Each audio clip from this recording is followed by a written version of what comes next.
SIR এর শুনানি চলাকালীন হয়রানির অভিযোগ তুলে উত্তর ২৪ পরগনার সন্দেশখালী ১ নম্বর বিডিও অফিসে বিক্ষোভ ও ভাঙচুর।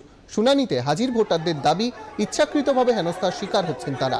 এরই প্রতিবাদ জানাতে গিয়ে বিডিও অফিসে কর্মীদের সঙ্গে বচসায় জড়িয়ে পড়েন তারা। বিডিও অফিসে ব্যাপক ভাঙচুর চালানো হয়েছে বলে জানা গেছে।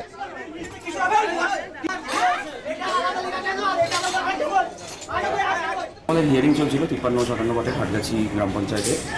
তো মানুষ যারা হিয়ারিংয়ে এসেছিল তাদের মধ্যেই কোনো দুষ্কৃতী নববর্ণ মানুষ হিয়ারিংয়ের সময় ভাঙচুর করেছে। আমার টেবিল থেকে শুরু করে আমার অফিসের কম্পিউটার, যেটা আমার মিটিং রুমে রয়েছে, এবং আমাদের হিয়ারিং অফিসার, আমারই নিজস্ব হিয়ারিং ছিল, মাইক্রো অবজারভার ছিল, তাদেরকেও থ্রেট করা হয়েছে। সো কিন্তু আমাদের হিয়ারিং এখন চলছে এবং আমরা আবার লাইন করেছি এবং আমার ঊর্ধ্বতন কর্তৃপক্ষকে জানিয়েছি। আমার থেকে ওসি সাহেবও এসেছিলেন এবং পুলিশ ফোর্স ছিল, লাইন করে ঠিকভাবেই হিয়ারিং হচ্ছে।